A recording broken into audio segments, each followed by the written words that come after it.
We are the keepers of the flame, the sacred order. Let the ceremony begin.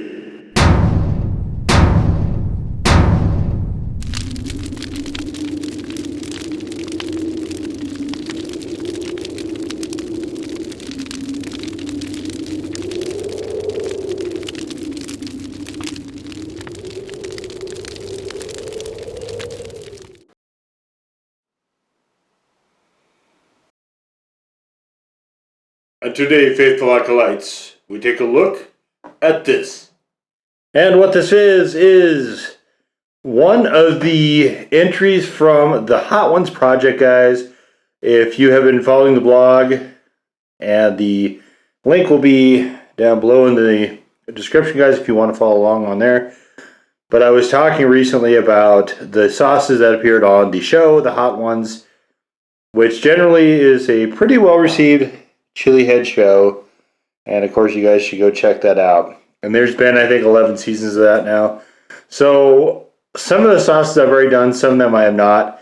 And the ones I haven't that qualify for sauces I would consider, meaning the sauces that didn't have onions in them. And I want to say there was some 30 odd. I have lifted the extract restriction, guys, for those sauces and this particular one. So, all right, so rate 100%. There are several levels of pain.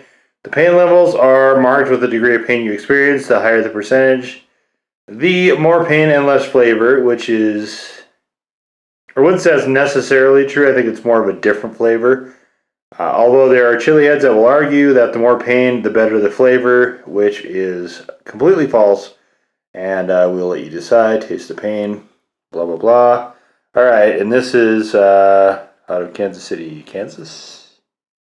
And so we've got habanero, water, tomato paste, natural pepper flavoring. Now, this is how they have disguised using extract. Those three words, natural pepper flavoring.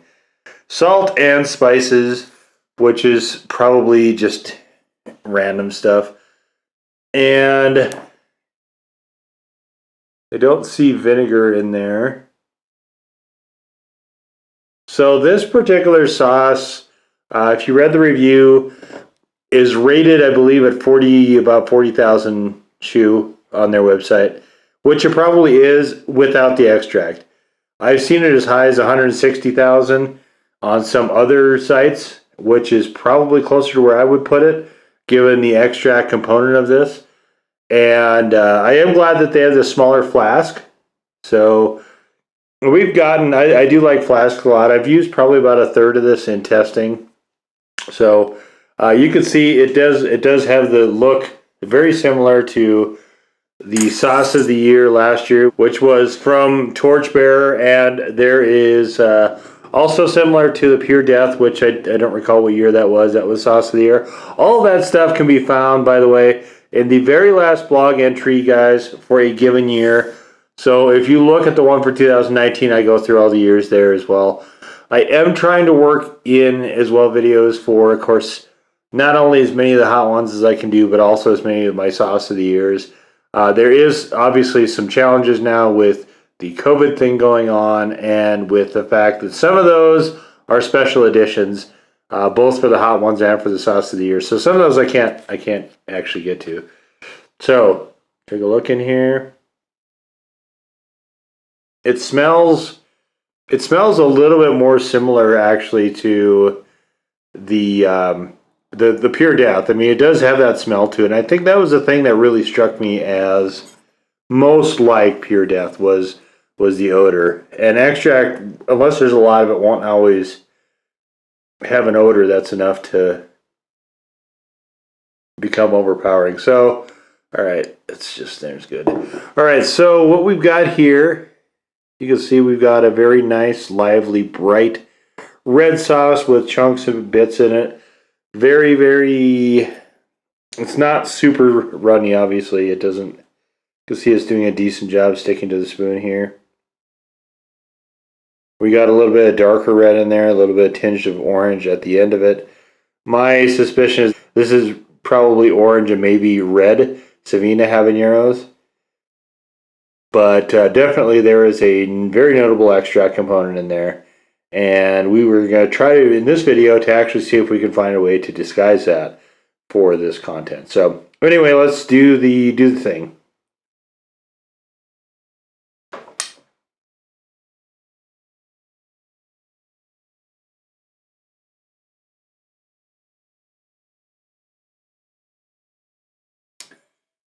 You get a little bit of salt, a little bit of habanero,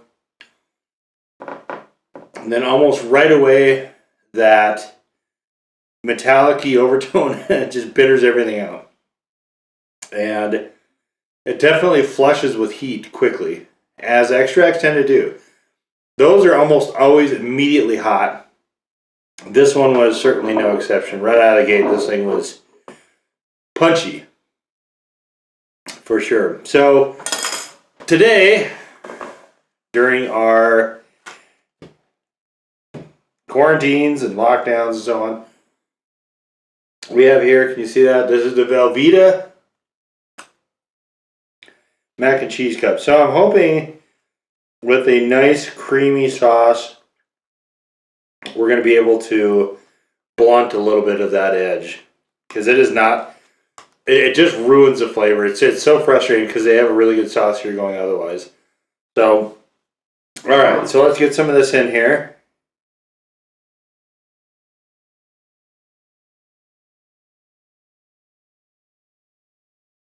All right.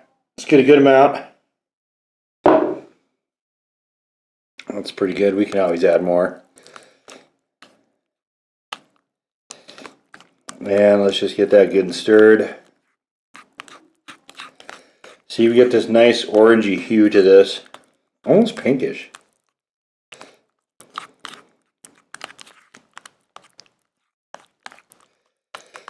Okay.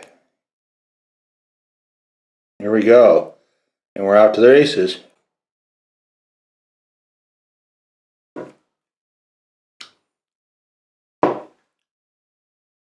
So this macaroni and cheese is a bit sloppy, but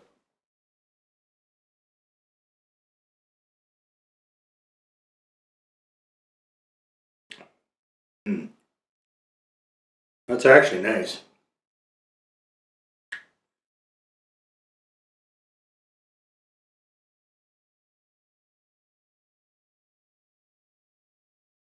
So this works well to both enhance the flavor of this macaroni and cheese as well as to somewhat dull that bitter edge of the sauce.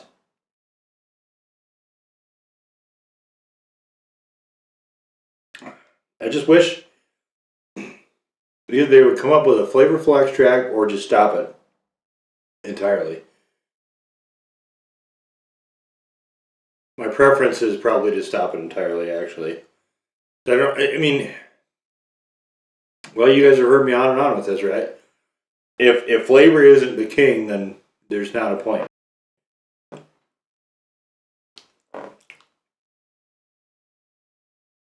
I might have gotten just a touch much in here.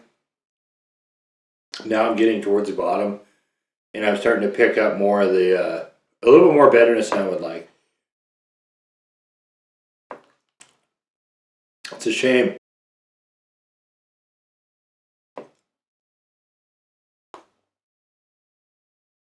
They had a pretty decent sauce going there.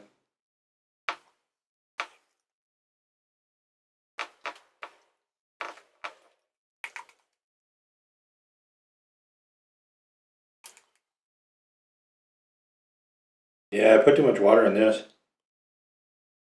We got this cheese soup slurry here at the bottom that I'm not going to bother with that.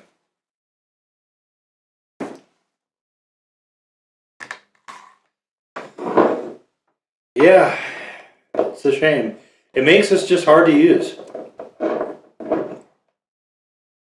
You know, this is like literally, if you poured extract into pure death, I think this is more or less what you would have. You'd have a sauce that was good tasting that you're managing to wreck completely by dumping chemicals in it. And is it hot? Sure. I mean, you can burn yourself with, hydrosulfuric acid, but is that going to improve the flavor? Is that going to improve, is that going to increase enjoyment? Being burned, I mean, some people, I guess, are into that, but with condiments, I mean, flavor is, I like heat. I do. But I don't like a chemical, artificial, fake heat in terms of food.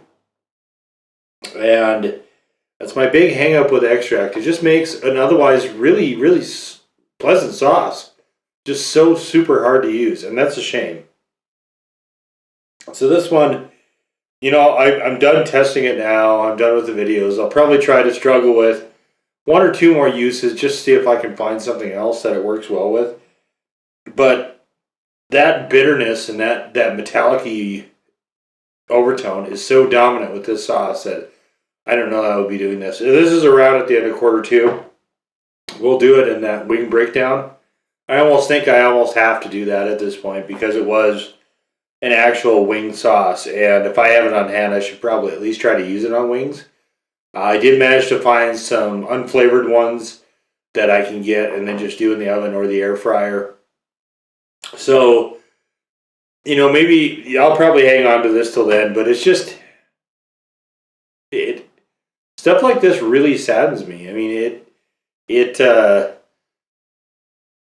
I'm all for taste being the dominator. I mean, that's really what I'm all about. And when somebody takes something that's a pretty solid flavor and just ruins it in the service of, heat, even if it's a flavorless, nasty, bitter, metallic-y tasting heat, it's just a shame. It's a shame. So that's really my feelings on this one. It definitely is not a sauce of the year candidate with that much of poor taste to it. And you can dilute it to an extent with some cheese sauce and stuff, but if you get it on your lips, it'll still stay burning for quite some time. And even after the heat in your mouth is gone, which to me is a pretty indicative sign of some chemistry going on there. And so natural pepper flavoring aside, that's the hot poop. So anyway, there it is. Pain 100%. Now go forth in peace to serve the flame.